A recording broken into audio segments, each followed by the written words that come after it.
Hey there, everyone. I'm Ashley. And I'm Amber. We're identical twin sisters from Southern California. While we may look exactly alike, sometimes we think that's all we have in common. We invite you to grab a cup of coffee Or a glass of wine. and hang out with us for a little bit. This is #Twinlifepodcast. Hello, everyone. Hey, Twin. Hey, Twin, what's up? Just recording the podcast. Same thing we do every week. Different location. Yeah. I mean, we're still in the house, but I'm still at my house, and you're still at the same place I guess we recorded the last podcast, but just different kind of still. But yeah, it's been pretty good. But before we get in, because I know we'll just get on to a tangent and start talking, but I want to welcome everybody to the #Twinlifepodcast. Thank you so much for listening. And or if you're on YouTube, you're listening, but you can't see us.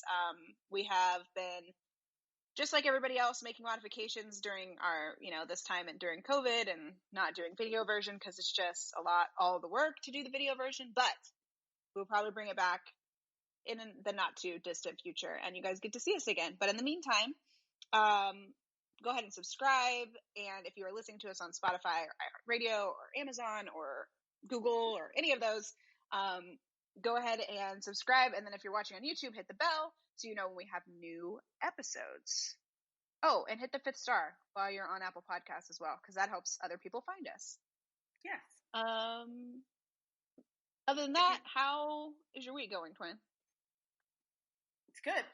I'm very happy because we are able to get this podcast recorded a little earlier because Landon has taken a nap, which he was very resistant to yesterday, which kind of leads into what our topic's going to be that we'll talk about at the end, which is sleep training.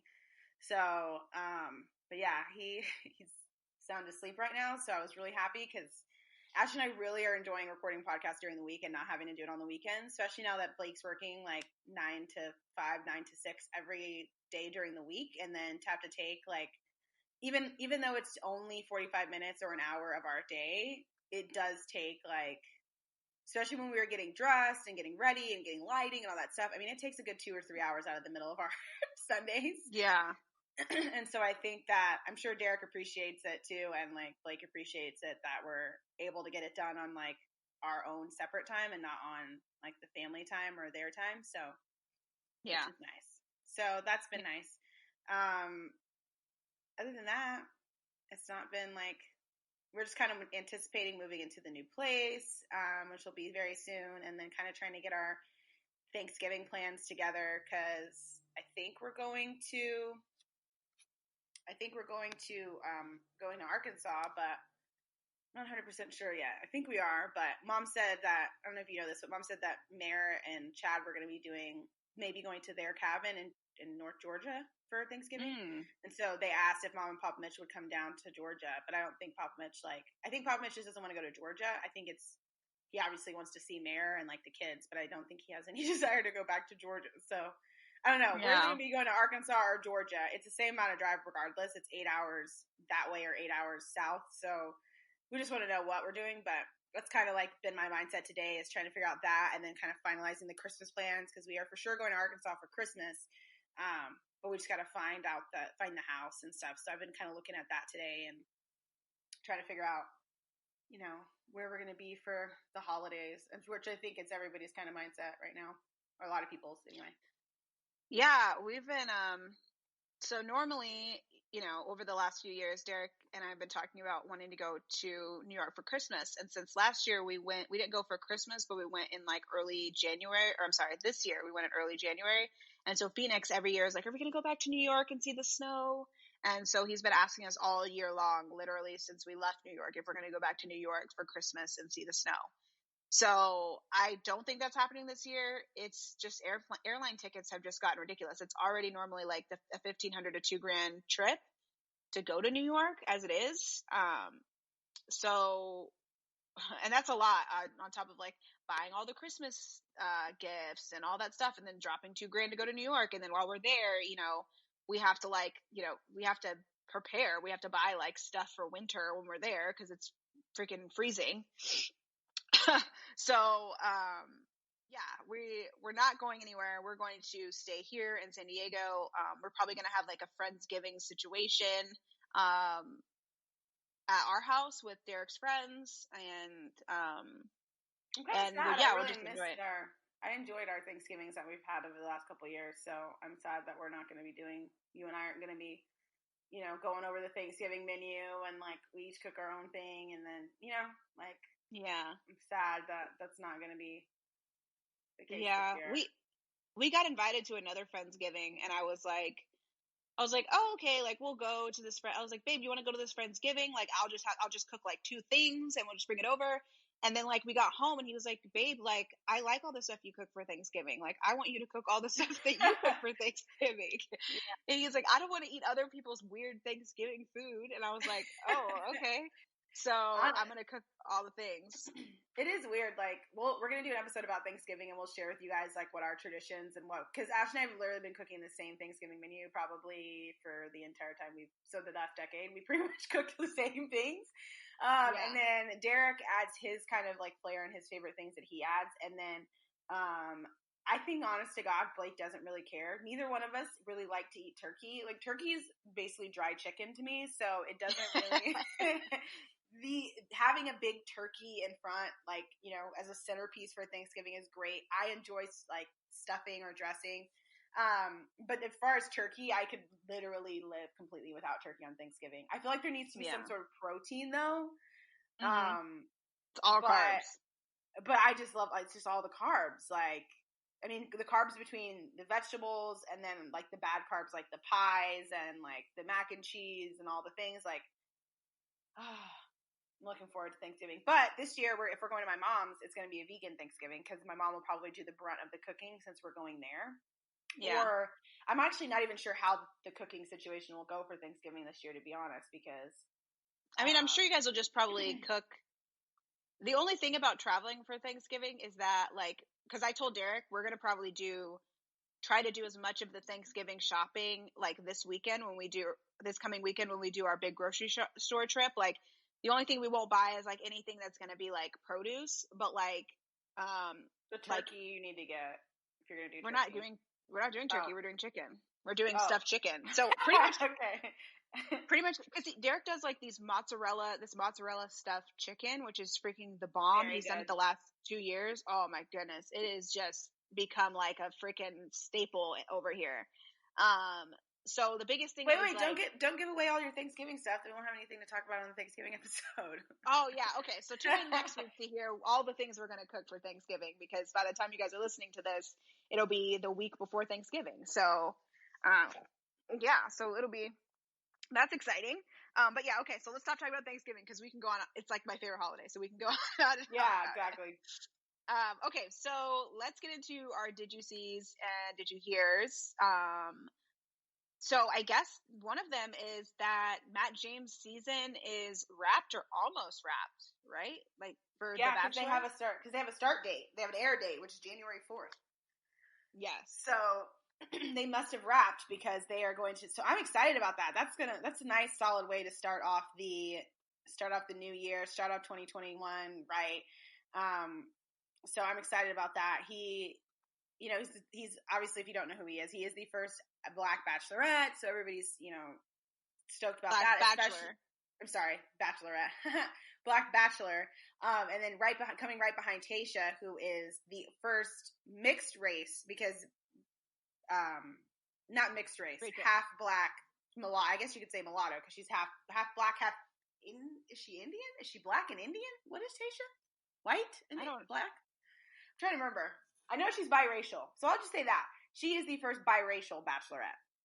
Yeah. I know that the other like Caucasian mixtured Bachelorettes, have been on The Bachelor before, so somebody will probably want to check me and be like, well, no, this Bachelor from 10 years ago was actually like something, and I'll be like, okay, she's Irish and English. Okay, great. I guess she's not biracial in my mind. So if you want to be that picky, like people were about Peter, they were like, well, he's the first Hispanic. No, first of all, he's not the first Hispanic Bachelor because Juan Pablo was Hispanic. And he is Cuban. His mother is Cuban, but I think honestly the struggle is that he doesn't look at Hispanic at all.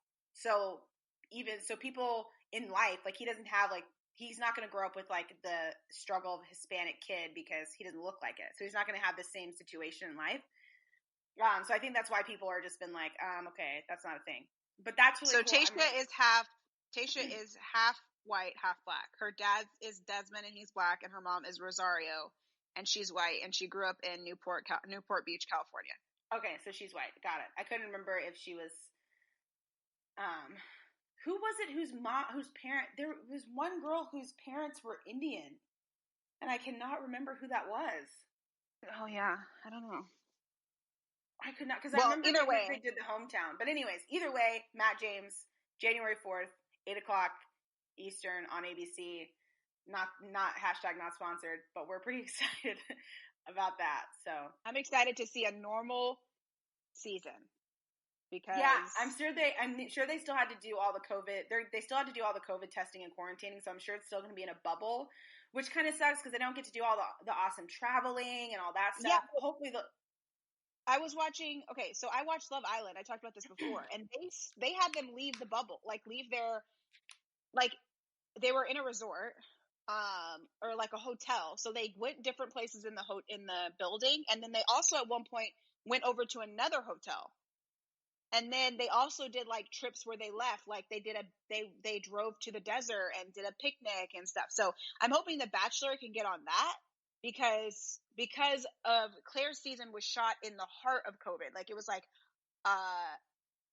right after they released. Yeah, it was right after they released the quarantine order that they were able to even do it. Exactly. But Matt is shooting in this time, and people are traveling, people are taking road trips, people are going to the store, they're going out to dinner. So, and even on Married at First Sight, they went out. They were going out at the end. That is true. You're right. They had people over. So I think that they're going to be there. It's going to be a lot. If you're on Matt James' season, you had a lot better experience than if you were on Claire's season. It seems so. Tasha's season. Well, for sure, Claire's season. Yeah, but it is now Tasha's season. Thank God. So yes. So we are looking forward. We have yet to watch the episode, this comes on but today. I'm sure. Yeah. So I'm sure on our Thanksgiving episode we'll have all kinds of updates for you guys on The Bachelor and whatnot. So, but yeah, did we have another? We had another. Did you see, right? Yeah, we did. What was it, Twin? I don't know. I forget now. Okay, so let's go ahead and get into our topic, which is going to be all about what are we doing? Sleep training. So I'm struggling over here. I'm really struggling. Well, because we were going back and forth on whether or not we want to do a topic about sleep training or want to do about potty training. So we're going to go ahead and do one about sleep training because I feel like as a mom of an almost 5-year-old, which is still blows my mind every time I say it, I have had a lot of experience with people think that like sleep training is just like, oh, you think you sleep trained your baby and that's it. You never have to deal with sleep again. People are like, oh, the baby's sleeping through the night, smooth sailing from here. No, it changes. I feel like you just never get to sleep regularly again, pretty much. Like until your kids like, I mean, middle school, maybe, I don't know. Maybe high school. Until they're old enough to wake themselves up and be in the house when you're asleep responsibly. That's pretty much it. So probably like high school. Like middle school? Yeah, I feel like a 12 or 13-year-old could like get up, make their own breakfast, sit down, watch cartoons on the couch while you sleep. Like they could probably get themselves dressed and showered at 12. Like we for sure were doing that in middle school, Twin. Yeah, I guess that's true. Like okay, so let's talk about sleep training babies because you and I had very different approaches. We also had very different experiences, though. That was probably key. I did it first, and I had no idea what I was doing. So, so basically, there's all types of strategies. The one that most people know is the cry it out method, which has a bunch of different names, but it's basically, people think it's just like, oh, you're just going to abandon your child and then come back in 8 hours and hopefully they're not still crying. And that's not how you do it. If you do it the right way, you stagger out the time. So you set them down, you make sure they're not wet, they're not hot, they're not cold, they're not whatever. You try to set them down when they're drowsy and not asleep. And then you kiss, and then you leave. And then if they start crying, if they're still crying in 10 minutes, you come back, you check on them, make sure everything's good, they're not wet, they're not check off all the things again. You try not to pick up the baby unless you have to. And then as long, if they're not, their arm's not caught or they're not in an uncomfortable position, then you leave and you come back 10 minutes later. And then you kind of keep doing that. And then after, that's what you do the first night. And then the next night you kind of like lengthen it out. And then until you get to a point where it's like, you wait 45, if they're still crying in 45 minutes, then you come back. So it's like, you kind of like space it out over time. I think the longest I ever had to do, I think it definitely got to the point where Phoenix would cry for about 10 minutes and then he would be out. And he would sleep for like 6 hours, and then he did the usual like naps in the day. Eventually, and I think sleep training him as a baby, like I had that pretty much had a good routine. Like I would usually wake up before him. I'd have to wake him up. Yeah, when he was a newborn, I mean, he did wake in the night every once in a while to like eat or whatever, but for the most part, I would say by the time he was 6 months, he was sleeping like solid 6 hours at night, and he was taking like two like 45-minute naps in the day.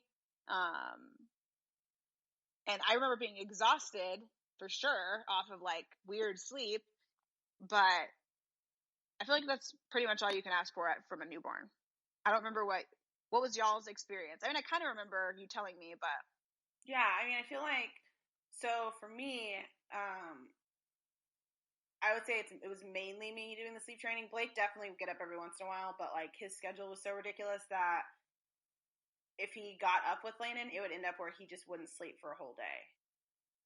And he also is Blake is not good at waking up and going back to sleep. That was like probably the hardest part for him. Was for me, I could get up with Landon and fall back to sleep and have no issue. Blake couldn't do that. He would get up with Landon, and then Landon would go to sleep, and then Blake would be up. And then by the time he'd probably, like a couple hours later when he would fall back to sleep, then Landon would be awake again. So like Blake could not get himself on a sleep routine with Landon at all. And he was also gone during the day. So when I would go to sleep when Landon slept in the middle of the day, which I stopped, like that was the key thing that my mom told me, and I refused for the first 2 months because I was like, no, like I still have to get like all the things done in the house that I can't normally get done because when he's awake. And honestly, now that I think about it, like because I was a new mom, it made it a lot harder to figure out how to get things done with Landon. But if I can get things done now with him, like babies can be way more stationary. Like I can I could place Landon somewhere, but I was really not like, I was also really not that parent that wanted to put Landon in like a fenced area inside the house. Like I just felt like that was just like cruel and like weird and whatever. And I've seen moms like they literally make like a little fenced area in the living room, and like the baby stays in that fenced area so that they can like kind of, the baby will still play, but they can kind of free roam and get things done around the house. I think that may have made my life easier had I adopted that, but I just for some reason was very against it at the time.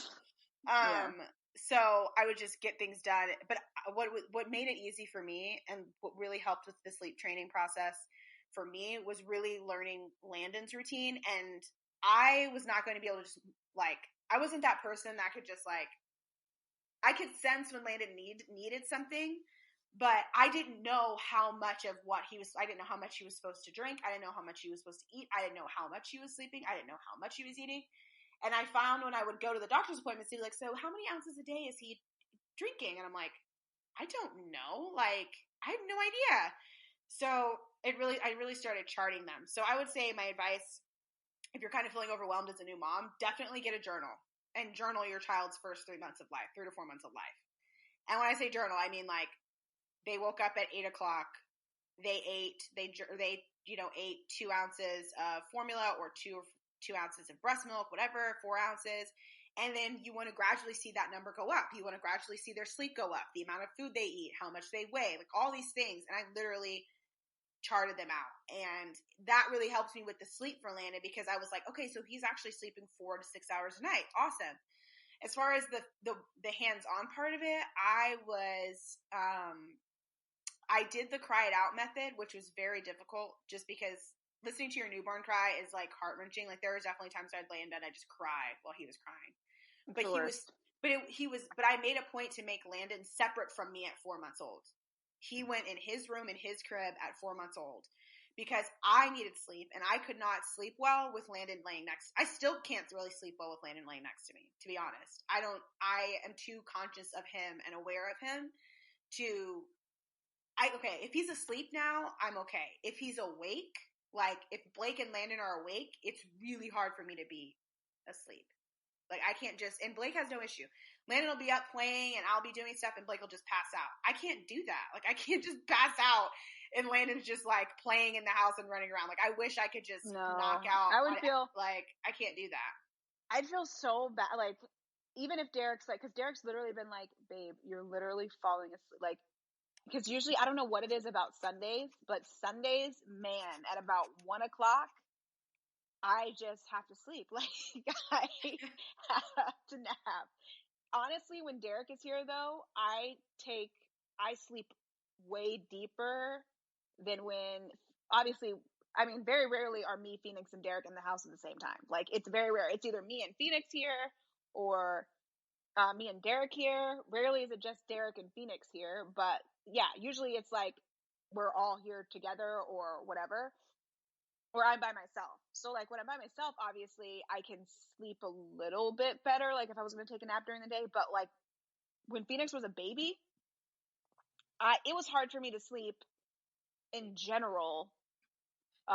Even if I knew Phoenix was like asleep and safe, because you get so used to being jarred out of your sleep that it's like you don't want to be like, you like fall asleep, and then as soon as you fall asleep, it's like I would literally resist falling asleep because I was like, if I fall asleep right now, I'm going to be more tired than if I just stayed awake. Like that's literally how I would think of it. Like I would rather get no sleep than 5 minutes of sleep. And I think that's why I started incorporate like writing down the sleep for Landon, because when I saw that, I was like, okay, so the last time I put him down, because I would forget, obviously, because I would just be in the middle of the night and it's dark and I have no idea. Like I went to bed at 8 o'clock. At some point I've gotten up this many times in the middle of the night or whatever. And I also would have like, I would have arguments with Blake because I'd be like, I have not slept. And he'd be like, yes, you have. I was like, no, Landon woke up at 12:30. It's 2 a.m. I have not slept. Like he woke up at 12 and it'd be like 8 o'clock in the morning. And I'd be looking at this going, I've been up every 2 hours for freaking like 6 hours. I'm so tired, because Landon just wouldn't stay asleep. But that was like in the initial times. And I literally just started off slowly during the day with the independent sleep for Landon. At night, when it was like the vital time for me to get sleep, if I had to stay, like I would literally go in the room sometimes and be in the rocking chair and I'd fall asleep and Landon would fall asleep. And I'd be in the rocking chair passed out, holding Landon in the rocking chair. And then I'd wake up and they'd like, oh, he's asleep. Cool. And then I'd put him down in his bed. And then I'd go back and get in the bed. But it was definitely not easy. Like sleep training is brutal. It's hard. Yeah. Like nobody's child, like it takes it like, and that's one of the reasons I think that I'm so proud of it, because it took a lot of, I was very determined to not have a year-old kid that was not sleeping. Yeah. But what would happen too, though, is that I got him into a good solid pattern and then we moved. And then we were living with Ashley and Derek, so we were all kind of in one room. So then that made it really hard to keep Landon asleep because he was getting woken up by everything around him because he was so used to sleeping in his quiet room. So then to switch to like sleeping in a room where Blake and I both were, that was hard. So that was a whole separate thing where I think by the time we got out of there, like I had gotten him to at least to where he was sleeping most of the night. But there were still times where I literally have to roll over, get him out of the back and play and put him in the bed so I could just get some sleep for the rest of the morning. I think that like into the apartment though, that helped. Landon being in his own room really helps sleeping. I will say that. If you're a co-sleeper, props to you. If you are in the same room, like sharing a room with your child, I would say that for your sake and for their independence, they need to be in their own room, I think. Yeah. I think that kind of brings us towards like the toddler age, like out of the newborn stage. The only thing I would want to add would be like, I used to I think now if, when Derek and I do this a second and third time around, I'll be more apt to let the baby sleep on me during the day, because I won't be able to like nap when the baby naps when I have. So unless it's like, if it's napping during the day, I guess when Phoenix has school, sure. But there's definitely going to be times where there's naps that are happening with the baby and I can't nap right then. And so I think I'll be more apt to like, let the baby sleep on me and use that as a nap, and like think of that as a nap instead of being so like strict on like, oh, you have to nap in your bed, you have to do this. And or who knows, I might change it to like making sure that all naps, like even if they fall asleep on me, laying them in their crib, and even if they're asleep for like 15 minutes, like that's a win, because just getting used to sleeping in the crib. So when I introduced Phoenix to his crib, it wasn't really until like, his bio dad and I separated and I got my one bedroom apartment and Phoenix was in the room with me. And that's really kind of when Derek came into the picture. So that was really when I started getting the real help with like sleep training, was because Christian was there and Derek was there. And Phoenix would still like, didn't matter. He would cry for 45 minutes every night, at least. Cry 45 minutes every night. And we would try, we would sit, we would sing, we would rock, we would do all the S's, we would everything, play music. It was literally just like he would stand in the crib. And it's the worst thing when they're standing in the crib and crying. Like when they're laying down and crying, it's kind of like, okay, they're tired enough that they're going to fall asleep. But he would literally just stand at the edge of the crib and just cry and cry and cry for so long. And it was to the point, like, it never failed. He would not go to sleep. It would take 45 minutes every night. I don't even remember when it changed. It literally was like that forever until we moved to San Diego. And then it was, then we moved to San Diego because Phoenix was like 2. Right after, about to turn 2. He had his own space though, because even when Derek, because even when Christian was living with you, you guys had wasn't Phoenix in the living room, right? His little space was in the living room, right? When Derek moved in with you and Christian.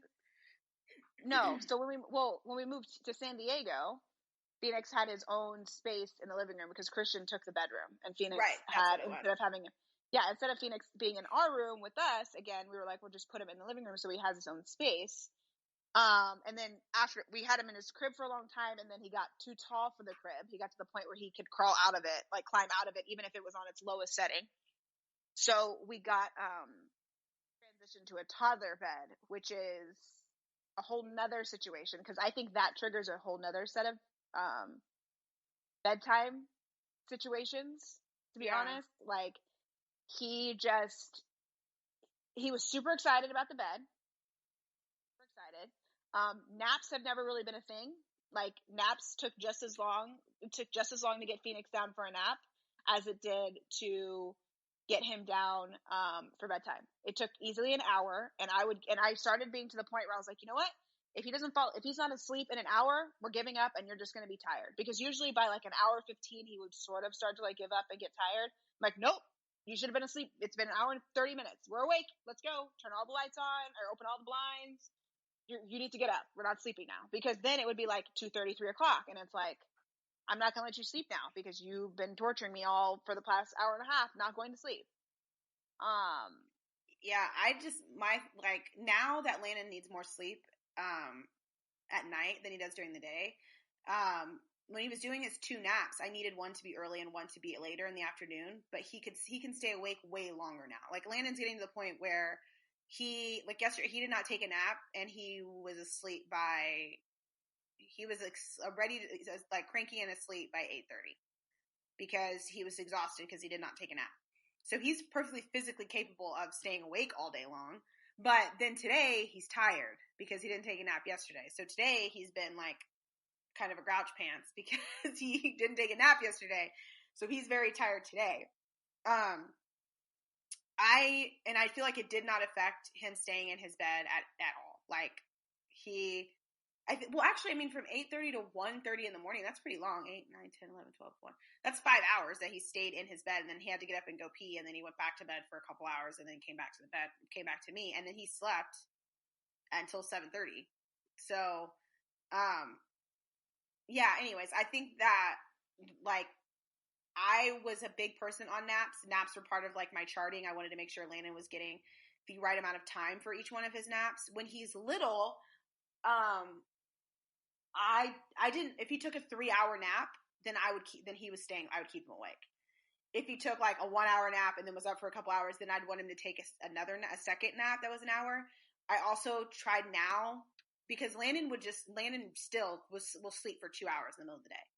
But it makes it very difficult for me to get him to go to sleep on time if I let him sleep that long. And as much as I enjoy the quiet 2.5 hours in the middle of the afternoon where Landon's sleeping, it's not worth it for the bedtime to be. It's not worth.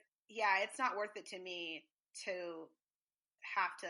Because I like my kid. Like, it's not like I just want him to just disappear for 2 hours. Like, I like him. It's just a matter. And it also takes me a while too. He wakes up a lot less cranky and happier if I let him sleep for 2 hours. If I wake him up in an hour, it's really hard to get him up. It's really hard to wake him up at the hour mark.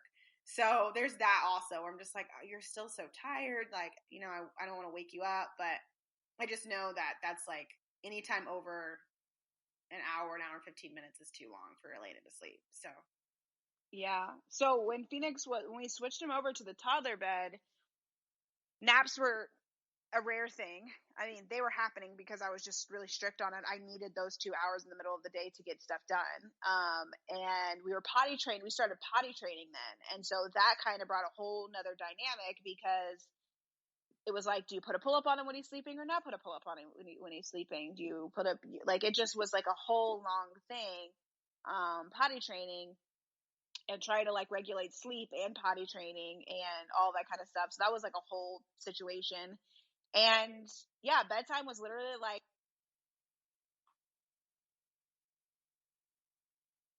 we were like, and he would do it, like, I'm not even exaggerating. Twin? Yeah. Twin? Hi. I don't know what happened. You're cutting out. Can you hear me or no? Yeah, you sound weird. Did your headphone die? No, my headphone is in. It just disconnected and reconnected for some reason. Oh, okay. All right. Well. Okay, so you can hear me though?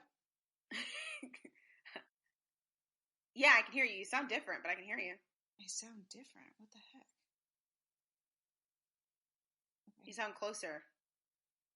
Okay. Hold on. I can hear you. It doesn't sound bad. I'm just saying it sounds closer. Closer. That's weird. Okay. All right. Well, let me finish, I guess, what I was saying. What was I saying? Oh, I was saying that. So we were like those episodes. Toddler bed. Yeah. We were like that episodes of Super Nanny, where it was literally just like, we were putting him in and out of the bed every like 50 to 60 times a night. And people were like, oh, they'll stop doing that after 5 nights or 6 nights. And it was just like, not doing that. It wasn't getting better. It was literally like every single night we were doing that. And then just as Derek and I would get, and I'm talking about, we would put him to bed at 8 and we would still be doing that at like 11. Like, just ridiculous. And it would be like, we would take turns. Like, I would do it a couple 30, 40 times, and Derek would do it 30, 40 times, and then I would go back, and then we'd take turns, and we'd try to do it together, and then, so then it got to the point where I would stop doing that, and then I would sit in the room with him, but have my back turned to him, and I wouldn't talk to him. So then we would sit in the living room, because he was sleeping in the living room. So we'd sit in the living room, we'd have our back to him, and we would sit in the room, we'd turn all the lights off, and we wouldn't talk to him. And he would cry and be like, try to talk to us, and we'd be like, no Phoenix, whatever. And then he would try to like kind of like sneak out of the bed.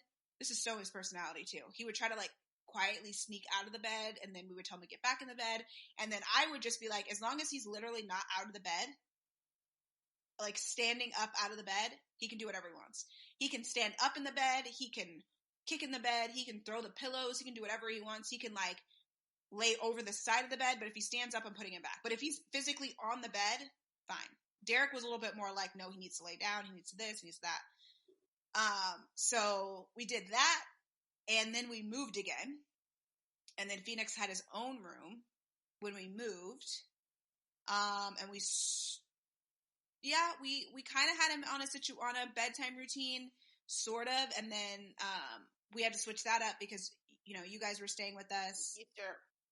Huh? Yeah, but then you also worked full time. You also started working full time, and we lived with you, so Phoenix was sleeping with you guys. Yeah, and nobody cared about bedtime but me. Like, I was still determined to get him to sleep through the night, and nobody else wanted to do bedtime routine. And since I was only there, you know, a few nights a week, I wasn't there to like enforce it every single night. So we really got sleep under control. I would say once I stopped working full time, I really got it more under control. And then honestly, it's to the point now where like we just give him 5 milligrams of melatonin and then he goes to sleep. Because after fighting with a child for 5 years to sleep on their own, I think we just given up. To be honest, I'm not trying to fight with him. And he's big now. He's 44 pounds. Like, who's trying to keep a 44-pound kid in a bed? No. Yeah, that's what I'm saying. Like, that's why, like, the different, we talked on the last podcast a little about like discipline stuff. And I feel like part of sleep training is discipline. Like, it is time for you to go to bed. This is not like a discussion or an argument or like, this is bedtime. This is what time you go to bed. You're going to get in your bed. You're going to stay in your bed until either I come to get you in the morning or your alarm goes off, or in Phoenix's case, when the sun comes up. Whatever boundary is set, that is what is going to be like. And that's why I think it bothers me so much when Landon comes to bed and Blake just grabs him and cuddles him. And I'm like, no. He doesn't know. He doesn't need to know that if he comes in the middle of the night, we're just going to be too tired to take him back to his bed. Yeah. So that's why I just make it a priority to get up and take him to his bed. And that's why he goes to your side. He goes to Blake's side and not your side. That's why Phoenix comes to Derek's side and not my side, because he knows better. If Phoenix came over to my side and woke me up, I would very quickly get up and put him back in the bed. Like, it wouldn't even, but he doesn't. He goes to Derek's side because he knows Derek is going to be like, all right, buddy, come on. And he's going to get in the bed. And then I'm like yelling at Derek. I'm like, no, what time is it? He's like, I don't know. And I'm like, it's 1:30. Put the boy back in the bed. So the last couple nights he's gone to sleep and he's woken up at 5:50, which for other people might sound super early, but to me that's great.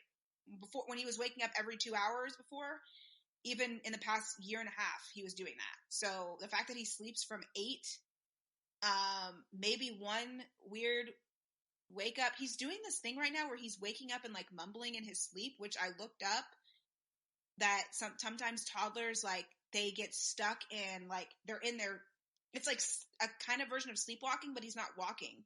He's just waking up and he's like, whatever he's dreaming about, he's like telling us about it. So he's like stuck between sleep and wake. And it's really weird. I used to see Landon do that, where he would literally like pop up. That's creepy. And then lay back down. Yeah. It's even more creepy watching it on a baby monitor.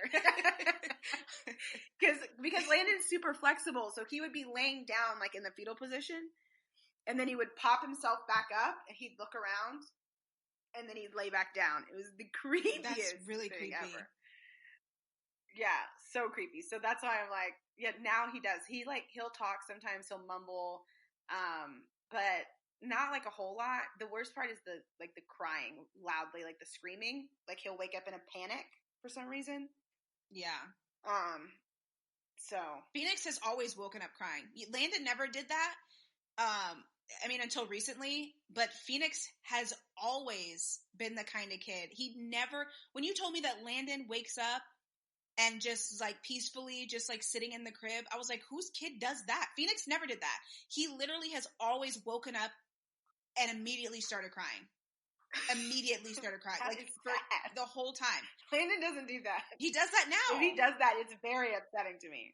I mean, the only time, like, no, Phoenix Landon doesn't do it when he wakes up in the morning. Now he wakes up in the morning, and he'll come in our room, and he'll, like, be like, hey, guys, and he'll come get in the bed.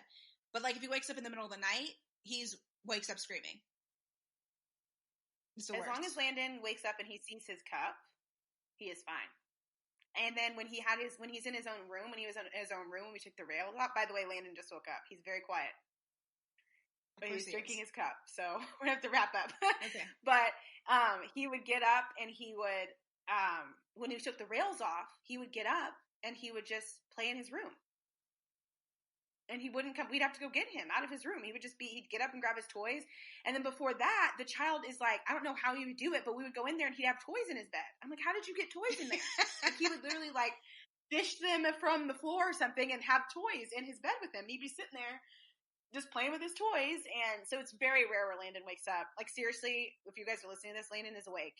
He just woke up, grabbed his cup, and he is drinking his apple juice quietly. He doesn't wake up like panicked like that. So when he does, it's terrifying for me. It's like the scariest sound when your child, who's normally very calm when they wake up in the morning, is crying. Like, it sounds like in fear in the middle of the night. And you're just like, yeah, it's pretty bad. But I will say that the key things for me with the sleep training were starting pretty early at 4 months old were really helpful. Placing your kid not with you. Again, nothing against moms that like to co-sleep. Parents and families like to co-sleep. I don't think co-sleeping is good if you're in a relationship or a marriage. I don't think co-sleeping is good for your relationship. That's just my opinion. Because your child will co-sleep with you until they're like 5 or 6 years old, which is completely unnecessary. Like, your 5-year-old doesn't need to be sleeping with you. They should have their own room, their own bed, barring some sort of financial constraints. Like, your child should be able to have their own room that is separate from you and your relationship and your privacy, and they need to learn that boundary early. And it also helps them to learn how to soothe themselves and put themselves to sleep, which is the key to sleep training. Self-soothing is the key to sleep training.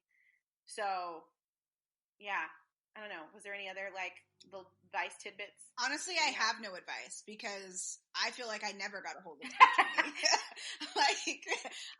Like, I feel like the next one has to sleep really well, because you would tell me, like, Landon sounds like a unicorn to me. Like, I can't imagine. Like, I'm so programmed to, like, Phoenix is just going to wake up crying. That's probably why my sleep was so disturbed before, because it never was, like, I never woke up quietly to see Phoenix playing in the crib, and then I grabbed him and he smiled at me. That never happened. I never laid Phoenix in the bed and he was just like, okay, and then he rolled over and went to sleep. That shit definitely never happened. Like, I see people on TV and they just, like, set their kid down, they tuck them in, okay, good night, and they go, good night, and they go to sleep. Like, that is man, that has never happened. Even now, Phoenix is like, can you sit in the room with me? So I sit in the room with him for like 10 minutes, and then he falls asleep, and then I leave the room. And then if I close the bedroom door, he'll wake up 10 minutes later screaming because I closed the bedroom door. Like, that literally just happened yesterday. So I have no advice to you. Just hang in there. Eventually they will sleep. Or if they don't sleep, just give them 5 milligrams of melatonin or whatever a proper dose for your kid's weight is and age. 1 to 2 milligrams, I guess, for Landon's age, and then 1 milligram. We call melatonin in this house. They're purple nummies now. That's what he calls them. Because Phoenix is yellow. What are they called? Yellow vitamins. Yellow vitamins. Yeah. Only because the jar is yellow. The container comes in as yellow, so he calls them yellow vitamins. Yeah. So Landon asked for one at night now. He knows what they are. I mean, I use all the things. Like, I put lavender freaking essential oils in his bath last night. They're lavender relaxing essential oils. Oh, we tried that too. Didn't work, but I did try that. The melatonin bath salts, lavender bath salts, we tried all that stuff. Did not work until he physically started eating a melatonin. That, yeah, man. I really just like to set the mood and the energy in the household. So when it's time for Landon to go to sleep, I feel like it's time for the household to calm down and go to sleep. And I think that also contributes. Like, if you put your kid down and you throw a party right after your kid, like, you start yelling or dancing or singing in the middle of your living room, unless you have a 10,000 square foot house, like, your kid's going to hear this and notice and want to come see what it is. They're not going to just quietly go to sleep. So that's another thing too, is adjusting to that, is like adjusting to the fact that when your kid, not saying you have to go to sleep when your kid goes to sleep at 8, but calming down your household and having that be the energy, like, okay, it's time to wind down. Mommy's going to straighten up.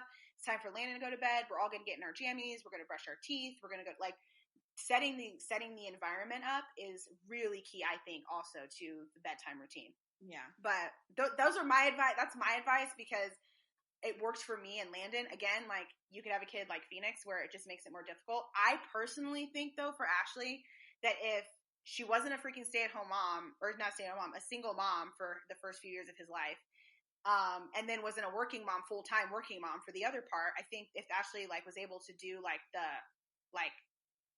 I think if Ashley was able to do what I did, which was, like, I'm always here. Even when I was working, I was pretty much always here at night and most of the days of the week. I think Phoenix would be sleeping fine. I really think it just had to do with, like, the environment that he was in as a kid, and it was just like, you just weren't there to do it. I think true. He sleeps now, and it's because you've been home more.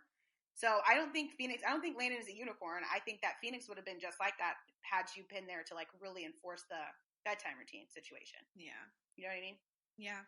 So, but anyways, we're going to go over time. So let's get our Did You Sees in. Not Did You Sees, our Go Girls in, because I don't think we have any No Girls this week. No, I have a Go Girl. I feel like we don't have No Girls that often, so whatever. I mean, I felt like every week for, like, the first couple weeks, I was like, oh my gosh, guys, I closed my son's fingers in the door. Like, every week was like, I was like, I gotta come up with some more. I was like, it really made me think about my life. I was like, if I'm not doing something that encourages myself and my spirit every week, like, I need to check what's going on in my life. Yeah. So I was like, that is sad that I could only think of, like, No Girls every week. So I was really trying to consciously be aware of, like, the successes that I have during the week. So yeah, but anyways, go ahead. Okay, so my Go Girl literally just happened today. So when you guys are listening to this, we will be in week 5 of the challenge, but present in real time, not podcast time. It is week 3 of our F45 challenge. So this week, what the challenge was to do 45 burpees.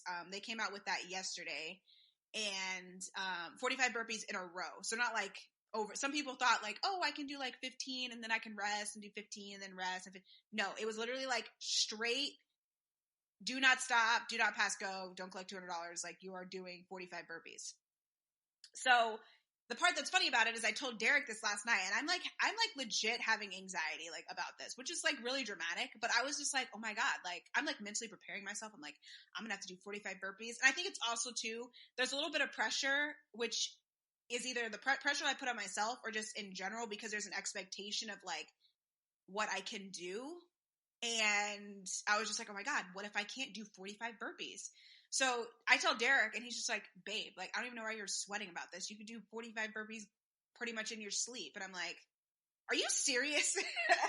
So I actually did it. Long story short, I did the 45 burpees. I wish I could have timed it, because I feel like I banged them out pretty quick. Like, I didn't slow down. I mean, I think in my head I slowed down, but I don't think I physically slowed down. Like, I think in my head I was like, oh my gosh, like, this is, whatever, but I just kept going.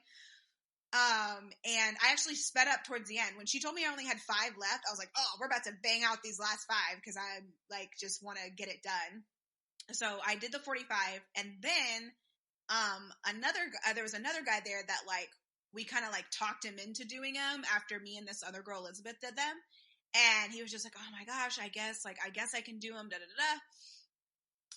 So he did them, but, like, at 10, he was, like, suffering. And he's not even a big guy. He's, like, a big guy, but not, like, overweight big. He's, like, big, like 6'4", 250. Like, he's just a big guy. So, like, dropping your whole weight on the ground and then jumping, like, a burpee is just, like, to him, it's just, like, the worst thing. So I told him when he got to 35, because he was struggling at, like, 15. I was like, all right, if you get to 35, I'll do the last 10 with you. So he's just like, we're at 30, and then 31, 2, 3, and then he gets to 35, and then I dropped and I did the last 10 with him to get him to 45. And he looked so just beat. He just sat there, like, quietly for, like, probably 10, 15 minutes, just, like, staring because he was so tired from doing them. But yeah, so it was pretty cool. It was another really cool moment. That moment, and then the moment of me dragging Tina across the track. Both of those were pretty fun moments so far in my fitness journey. So, what about you, Twin? That's really cool. Yeah, it was fun. So mine is. You had, by the way, had literally were like, when I told you, you were like, oh, so you did it? Like, really? Yeah, obviously. Because I think one thing that I have to remind myself, and Ashley and I think Ashley's remembering now, which I'm looking forward to being in that position, which is like the eating part is so okay. So my did you see is that I downloaded the MyFitnessPal app this week, or yet today actually, and I'm really excited about that. The main reason I downloaded it was because I do want to start tracking my macros, but honestly for me it's a mental struggle because I physically don't feel my strongest. Because I've been fit most of my life until I couldn't work out. Like I was working out 5 days a week when I first got pregnant with Landon, and then I couldn't work out anymore because they put me on bed rest.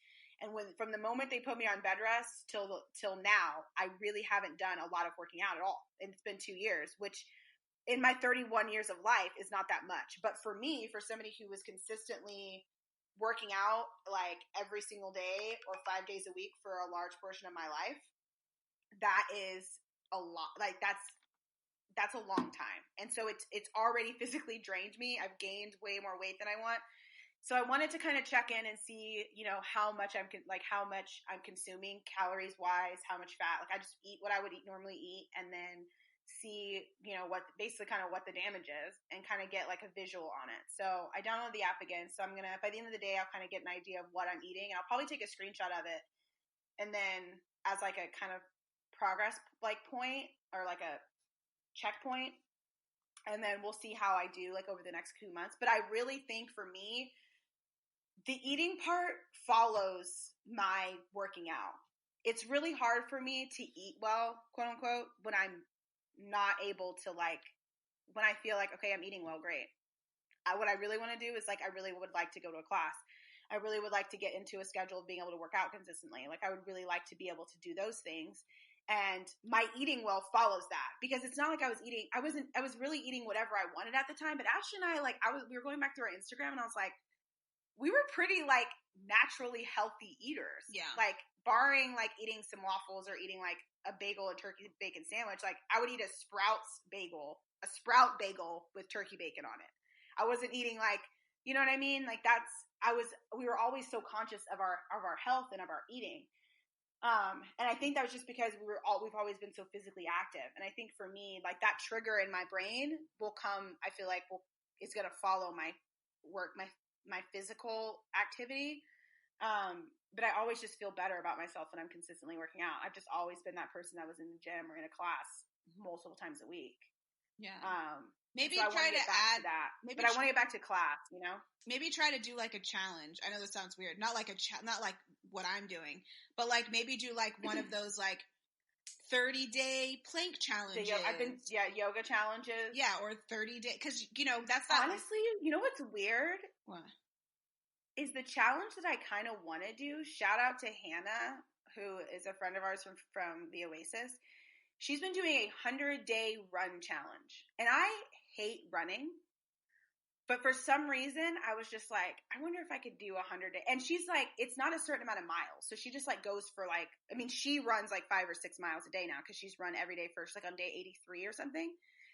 And I walk Landon to the park, not every day, but I've started walking him to the park a couple days a week. And it's a mile. It's 0.95 miles each way. And we just got Landon this new stroller that I could actually run and push, because the one I have right now, I can't run and push it. So I was like, I bet you I could just run, if I just kind of set it every single day. Granted, it's about to get hella cold here, so this may be cut short.